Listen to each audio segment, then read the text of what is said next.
포기했었습니다. 40살이 넘도록 기다렸지만 아이는 오지 않았거든요. 수없이 다닌 병원, 수차례의 시술, 매달 기록한 배란일과 체온, 실패 후 찾아오는 공허함. 그 모든 시간이 내게 남긴 건 희망이 아닌 좌절이었습니다. 시간이 지날수록 몸과 마음은 지쳐갔고 어느 순간부터 나는 아이 없는 삶을 준비하기 시작했습니다.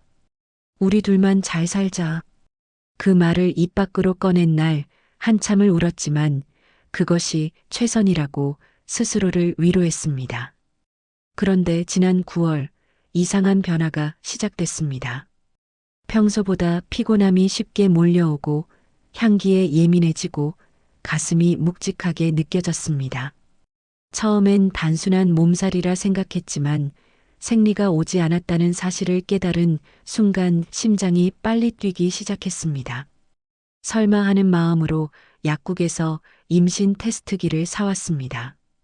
그날 아침 조심스레 결과를 확인하는 순간 나는 숨을 멈췄습니다. 2줄. 누가 봐도 분명한 2줄. 그 자리에서 다리에 힘이 풀려 그대로 주저앉았습니다. 5년 동안 수십 번의 실패 끝에 처음 보는 결과였으니까요. 눈물이 쏟아졌고 남편 역시 말없이 나를 안고 함께 울었습니다. 기적이야, 우리에게도 드디어 기적이 온 거야. 그날 밤 우리는 태어나지도 않은 아기에게 이름을 지으며 새벽까지 잠을 이루지 못했습니다. 10달 후 태어날 날을 계산하고 어떤 옷을 입히고 어떤 부모가 될지 이야기했습니다. 부모님께 말씀드리기 전 정확한 상태를 확인하고 싶어 임신 사실을 안 지 이틀 만에 산부인과를 찾았습니다. 초음파실에 누워 화면을 바라보는 동안 심장이 쿵쾅거렸습니다. 그러나 의사의 표정은 기대와 달리 무거웠습니다. 아직 자궁 안에서 임신낭이 보이지 않네요. 초기라 그런 건가요? 주수상으로는 보여야 하는 시기입니다. 혹시 자궁 밖 착상일 가능성도 있습니다. 자궁 외 착상. 그 단어가 머릿속에서 떠나지 않았습니다. 자궁 외 임신이 생명을 위협할 수 있다는 것을 알고 있었기에 기쁨은 곧 불안으로 바뀌었습니다. 의사는 며칠 뒤 다시 검사해보자고 말했고 나는 스스로를 다독였습니다. 괜찮을 거야. 아직 너무 초기일 뿐이야. 며칠 뒤 다시 병원을 찾았습니다. 혈중 호르몬 수치는 높았지만 의사의 말투는 확신에 차 있었습니다. 이 정도 수치면 임신낭이 보여야 합니다. 아직 안 보인다면 자궁 외 착상일 가능성이 높아요.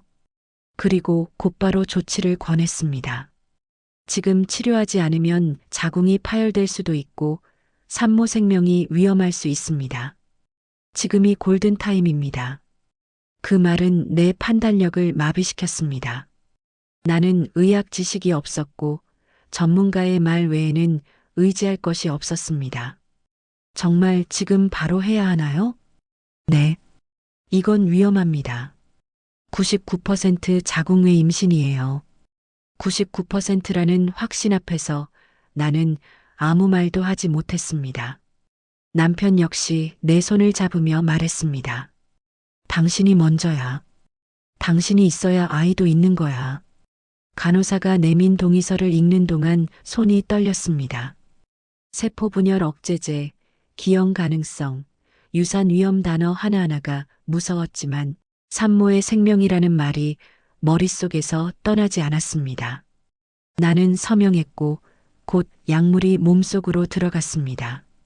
주사가 차갑게 퍼지는 동안 눈을 감고 속삭였습니다. 제발 이게 옳은 결정이길. 하지만 그 다음 날 의사의 말은 완전히 달라졌습니다. 자궁 안에서 무언가 보이는 것 같네요. 착상이 늦었던 걸 수도 있어요. 어제까지만 해도 99% 확실하다고 말하던 사람이 이제는 그럴 수도 있다고 말하고 있었습니다. 그럼 자궁 외 임신이 아닐 수도 있다는 뜻인가요? 그럴 가능성도 있죠. 하지만 이미 약물이 들어갔으니 경과를 지켜볼 수밖에 없습니다. 나는 귀를 의심했습니다. 어제의 99%는 어디로 간 걸까요? 불과 하루 만에 뒤집힌 진단 앞에서 몸속을 휘젓는 공포와 분노를 느꼈습니다. 혹시라도 정상 임신이라면? 그렇다면 나는 내 손으로 아이의 성장을 멈추게 한 것이었습니다. 며칠 뒤 불안을 참지 못하고 다른 병원을 찾았습니다. 의사는 초음파를 보더니 말했다. 자궁 내 착상이 명확합니다. 정상 임신입니다. 순간 숨이 막혔습니다. 기쁨이 아닌 공포가 밀려왔습니다. 왜냐하면 이미 너무 늦었기 때문이었습니다. 내 몸속의 약물은 태아의 세포 분열을 방해하고 있었고 그 영향은 돌이킬 수 없었습니다. 희망이 있을까요? 정상 발달이 어렵습니다. 세포 성장에 영향을 받았을 가능성이 큽니다. 그 말은 곧 살 수 없다는 선고와 같았습니다. 며칠 뒤 다시 받은 초음파 검사에서 의사는 조심스럽게 입을 열었습니다. 임신낭이 보이긴 합니다. 하지만 성장 속도가 느리고 심박이 아직 확인되지 않습니다. 그리고 일주일 뒤 들려온 말은 내 인생에서 가장 무거운 문장이었습니다. 심박이 잡히지 않습니다. 계류유산 가능성이 높습니다. 그날 진료실 문을 나서며 나는 주저앉았습니다. 바닥이 꺼지는 듯했고 남편은 그런 나를 안고 함께 울었습니다. 우리가 꿈꾸던 모든 순간은 사라졌습니다. 결국 병원은 수술을 권했습니다. 더 기다리면 산모에게 위험합니다. 지금 결정하셔야 합니다. 나는 선택한 것이 아무것도 없었습니다. 전문가의 말을 따랐을 뿐인데 결과는 모든 것을 잃는 것이었습니다. 수술 전날 밤 잠을 이룰 수 없었습니다. 배를 쓰다듬으며 미안하다는 말을 수백 번 했습니다. 불과 일주일 전만 해도 나는 이 아이의 존재만으로 세상에서 가장 행복한 사람이었습니다. 지금은 그 아이를 떠나보내야 하는 현실 앞에서 숨이 막혔습니다. 병원으로 향하는 길에 작은 옷가게를 지나쳤습니다. 며칠 전까지만 해도 작은 옷을 고르는 상상을 했지만 이제는 눈길조차 줄 수 없었습니다. 수술실 앞에서 남편이 내 손을 꼭 잡았습니다. 우리 아이 절대 잊지 말자. 마취가 퍼지는 동안 나는 속삭였습니다. 아가야, 잠깐이었지만 엄마는 정말 행복했단다. 눈을 떴을 때 품속은 텅 비어 있었습니다. 복도를 걸어 나오면서 다른 산모들이 들고 있는 초음파 사진과 웃음소리가 귀를 때렸습니다. 그들의 행복이 부러웠고 동시에 너무 멀게 느껴졌습니다. 그날 밤 집으로 돌아와 거실 바닥에 앉았습니다. 테스트기 2줄 사진, 사용하지 못한 영양제, 부모님께 전하지 못한 소식들. 그 모든 것이 잔인한 현실을 증명하고 있었습니다. 시간이 흘러도 슬픔은 사라지지 않았습니다. 아침마다 텅 빈 배를 쓰다듬었고 밤마다 눈물을 흘렸습니다. 그러나 눈물만으로는 아무것도 바뀌지 않는다는 것도 알았습니다. 이대로 끝낼 수 없다. 나는 의료분쟁조정위원회에 사건을 접수했고 진료 기록과 검사 결과를 하나씩 모았습니다. 전문가들은 입을 모아 말했습니다. 확정되지 않은 상태에서 약물 투여를 결정한 것은 명백한 과실입니다. 초음파 확인과 추가 검사를 충분히 거쳤다면 결과는 달라졌을 수 있습니다. 병원은 끝까지 책임을 인정하지 않았습니다. 우리는 절차대로 했다. 환자의 안전을 위한 조치였다. 사과 한마디조차 들을 수 없었습니다.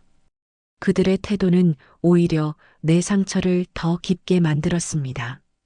그러나 나는 멈추지 않았습니다. 당신들의 말 한마디가 한 생명을 앗아갔습니다. 다시는 이런 일이 없도록 해야 합니다. 언론 인터뷰와 법적 절차를 시작했고 내 싸움은 단순한 복수가 아닌 경고가 되었습니다.